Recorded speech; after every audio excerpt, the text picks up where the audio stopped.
I'm Dave Monswhite from Turner Townsend. What I want to try and talk a little bit about is PFI and BIM and some of the challenges that we've faced on projects that we're working on at the moment. Give you a bit of a case study and a bit of a steer as to a PFI project that's gone a bit wrong. Not one of ours, I might add. Currently, there's around about 750 PPP or PFI projects in the UK. Like it or loathe it, it's now an accepted method of procurement and operation within the UK for government assets. Significant number of projects and a significant value on UK PLC's books. What I'm going to try and talk through a little bit is does the current BIM process fit with PPP and PFI? Cite some examples and see where we go from there. Despite differences in sectors, tendering periods for PFI, according to the National Audit Office that is, are around about 3 years. Average of 34 months, 25 months for schools, 38 months for hospitals, and anything up to 4 to 5 years for other PFI projects, which is very long gestation period and something that in BIM terms is a real issue for us, especially from the project management point of view. And what I'm going to try and work out here is what sort of challenges that we've faced because of this, and give you some live examples. The PFI PPP process is a complicated one, and it's, as you can see from the previous slide, a lengthy one, 3 to 4 years. We start out by pre-qualifying bidders right at the start. The whole prepare for procurement, going out to market, preparing an outline business case and project specifications, issuing an OJU notice, and all of that can take, in some cases, 18 months to 2 years. And some of you can probably start to see already the problems that we have in a fast-moving technology sector with a tender period where we don't even get a response for anything up to 2 to 3 years. Once we've actually pre-qualified bidders, we move into competitive dialogue. It was a few years ago that the National Audit Office changed the way that they handle PFI procurement. It used to be a slightly more streamlined system, but now we're expected to enter into a long-term, almost a full negotiation, potentially with multiple bidders. This can take anything up to 18 months to 2 years to complete before we get to the end of a competitive dialogue. At that point, we're going to appoint a preferred bidder, whereupon we enter into another negotiation to finalise and to work out the detail of the project itself and all of the contractual details within it. Almost half the time taken to tender a PFI deal is actually taken up by negotiations with a single preferred bidder. And this is where the complex long-term contractual obligations kick in.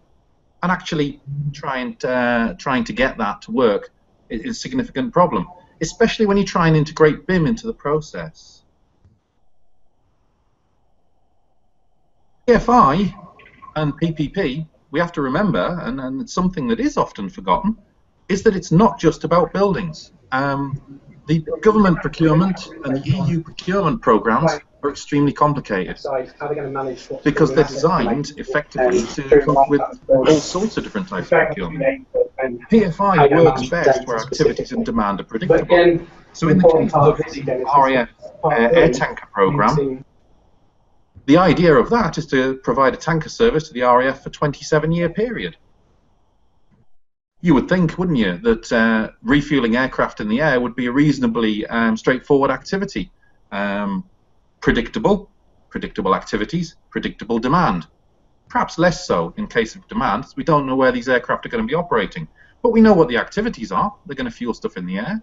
And to get around it, these planes are also fitted out to carry cargo when they're not refueling aircraft. But because of the extended procurement periods, because of the extended negotiations and the way that stakeholders are brought into the PFI, the Ministry of Defence didn't decide until 2006, some 4 years into the PFI process, that this aircraft should be able to fly into high-threat environments and war zones.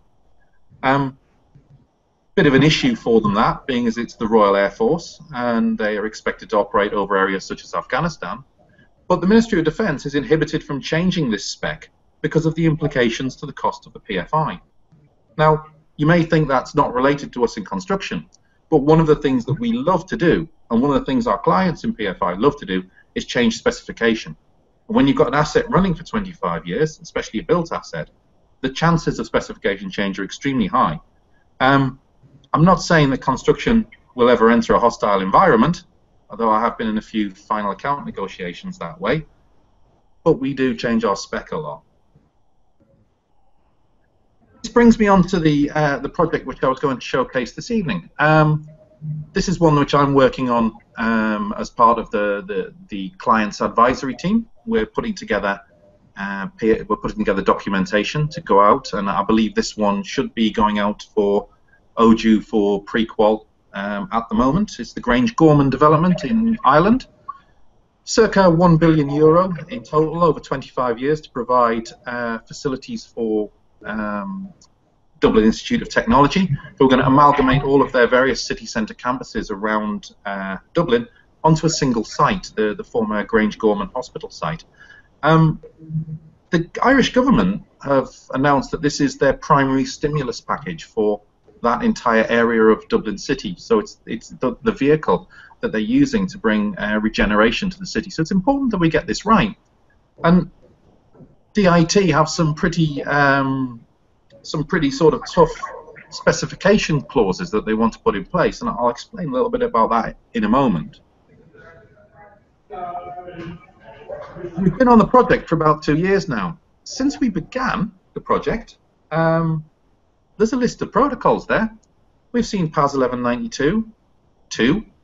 We've seen the draft PAS for the 3rd edition. I've heard that now there's a 4th edition. When I was at a thing the other day at the Cabinet Office for a 4th piece. Uniclass 2 has been issued, then revisited.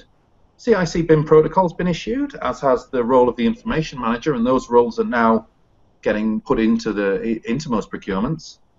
We've had multiple contract revisions over 2 years, and if you subscribe to software, as a lot of us do, you'll have noticed that over a 2 to 4 year procurement period, we might get multiple issues of the same software, some more than others. Some seem to want to do this every 6 months to a year, others seem to take a bit longer, but getting stability in technical negotiations is quite important, and one of the key rules around BIM execution is not to change your software unless all parties agree midstream. In PFI and PPP, we don't really have that option, so we've got to manage it much more carefully.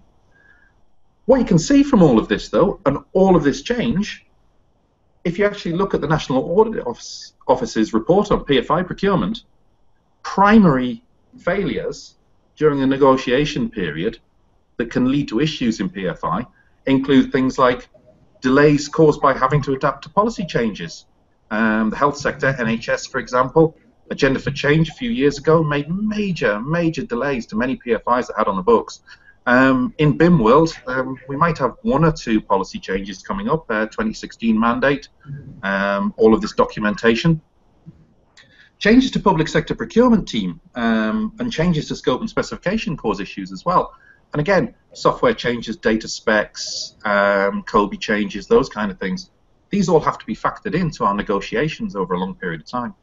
A key one, which was identified back in 2005 by the National Audit Office, was a lack of expertise, experience or resources within the public sector's procurement teams. Now, public sector procurement teams these days are actually very good at procuring PFI.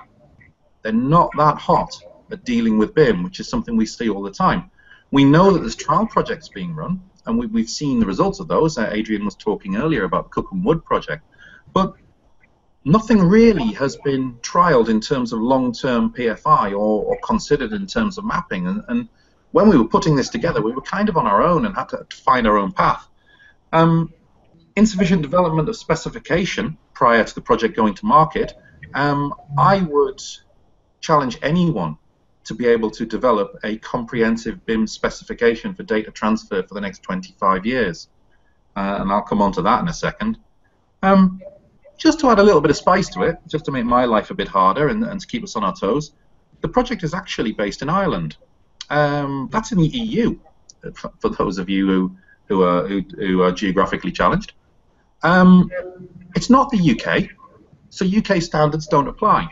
But I have to look at that PAS 1192 set and think to myself, with what Brussels was doing the other week, will this PAS become an ISO in the life of my negotiation? Do I have to bring it in?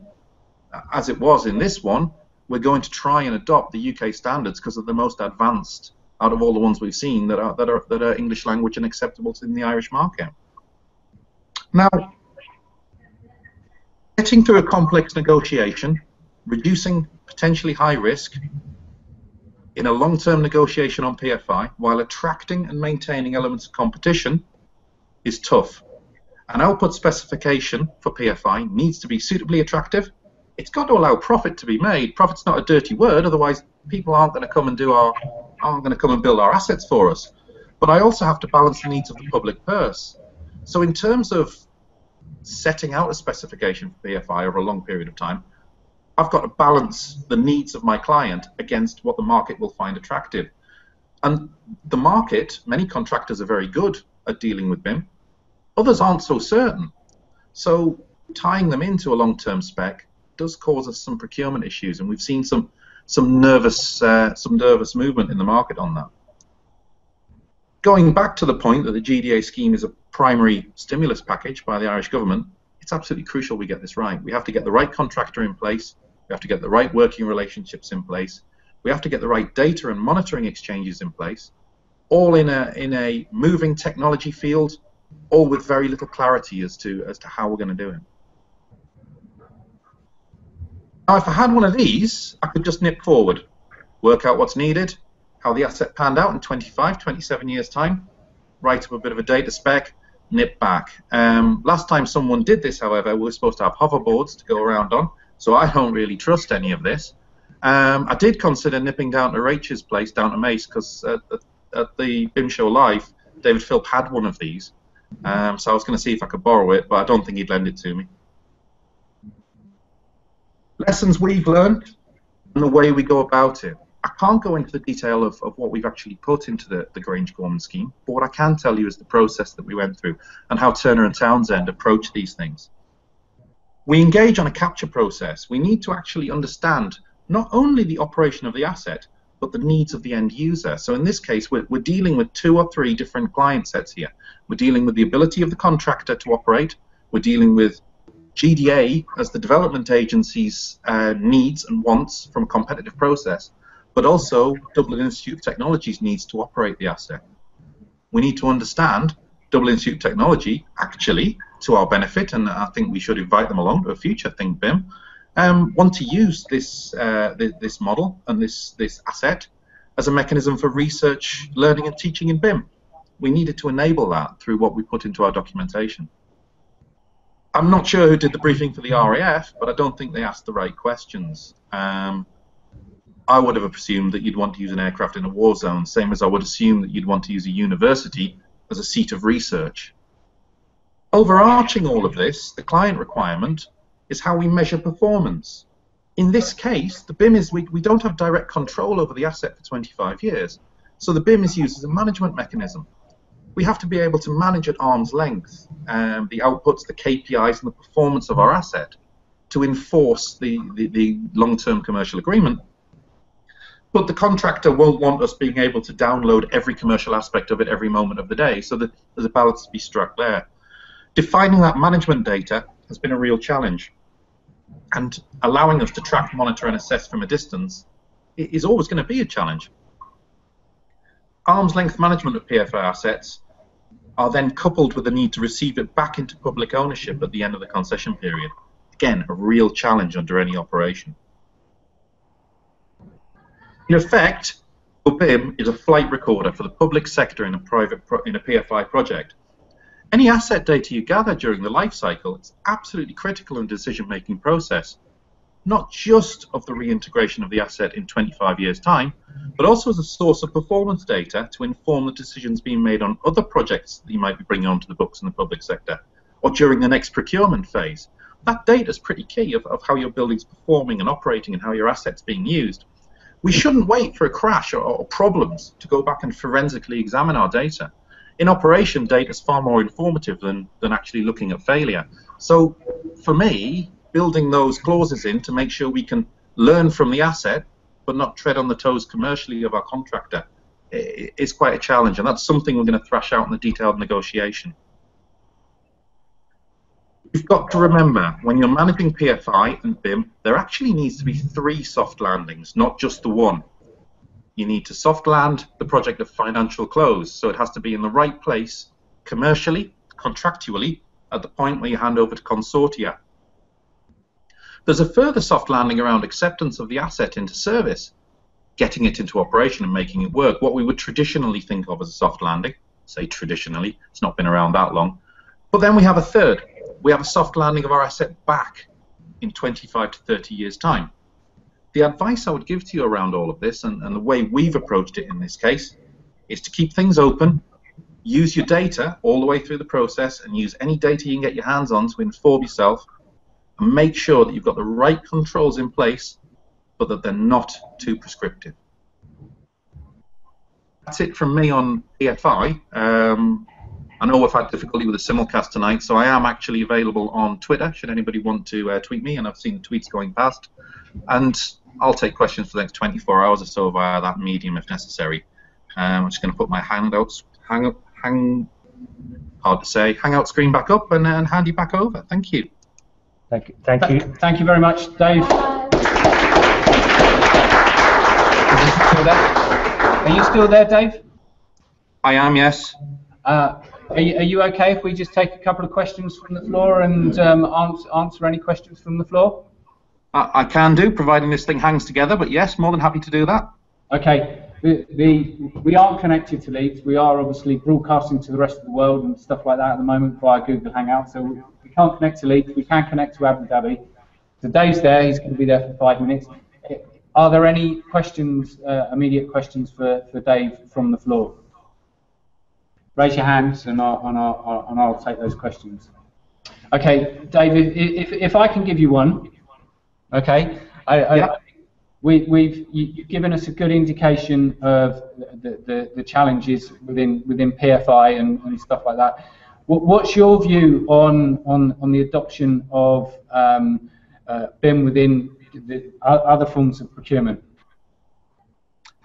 I think BIM has a place in all the forms of procurement. We work with BIM and also BIM that isn't BIM, which sounds a bit strange, but we work with a lot in oil and gas, energy, other industries as well. So we see it across a variety of ways. I think there needs to be a change to the way that we deal with procurement. Certainly in PFI, PPP, there's some severe challenges there.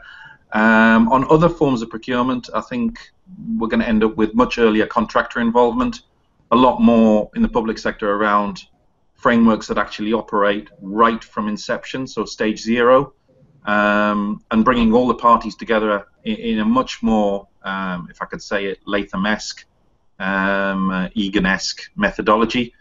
I think that's the only way it's going to work, personally. I'm not a great fan at the moment of the hard novation at early stages, and I think the main issue that I've got around procurement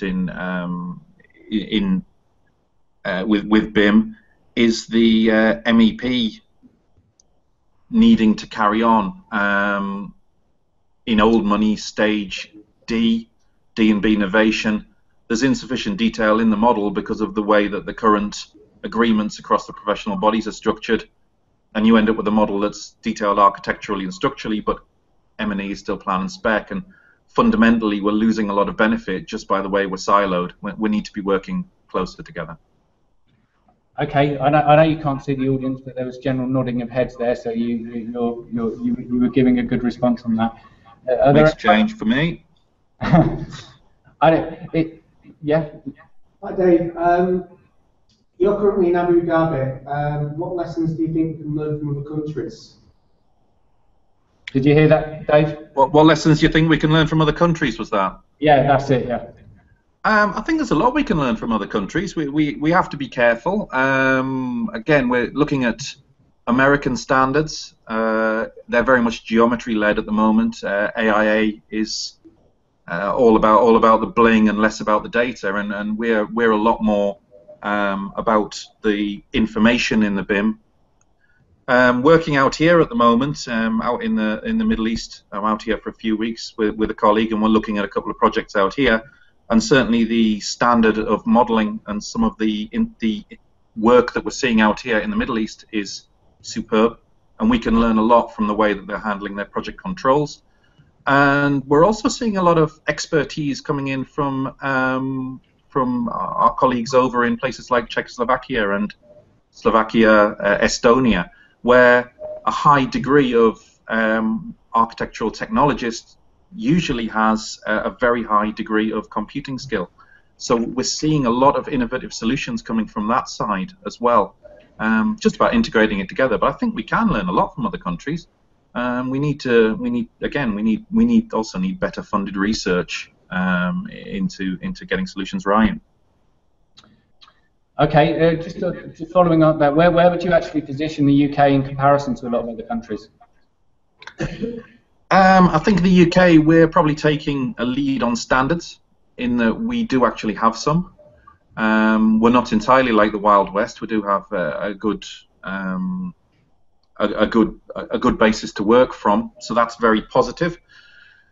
I think other countries are going to start to examine us much more closely, given that the EU directive, and we should be moving towards that in a couple of years. But yeah, I think we're neck and neck with most. We're seeing good technology from other countries, but I don't think anybody's got it right yet. I don't think anybody's managed to pull everything together into one cohesive lump yet. I think that's where we need to take the best of breed from all of the different places on that.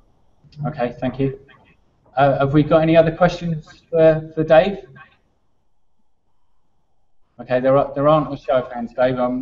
Appreciate the challenge we've had, and very much appreciate that we've been able to connect to you. We've heard you loud and clear. That's good. I'm glad to see I'm doing better than Leeds are then from the other side of the planet. We won't go there. Tells you something about us Northerners anyway, that we can't get our internet to work. Absolutely. All right. Okay. So on that, I'll thank you very much, and hopefully catch up with you soon. And good to hear you. Okay. Thanks. No problem at all. Yes, guys. Thank you. Cheers. Okay. So we're closing down. I'm going to close this down. Yeah. Do you want to say anything in terms of closing out the Google Hangout? We're going to go to the Q&A. We're going to have the speakers here and invite somebody else to join us. Yeah. Yeah. Unfortunately, as we said earlier, we managed to connect with Abu Dhabi. We didn't manage to connect with Leeds. Leeds have ended up running their own event. They had their 2 speakers, so that's carried on as before. So we're going to close down the Hangout now. So what was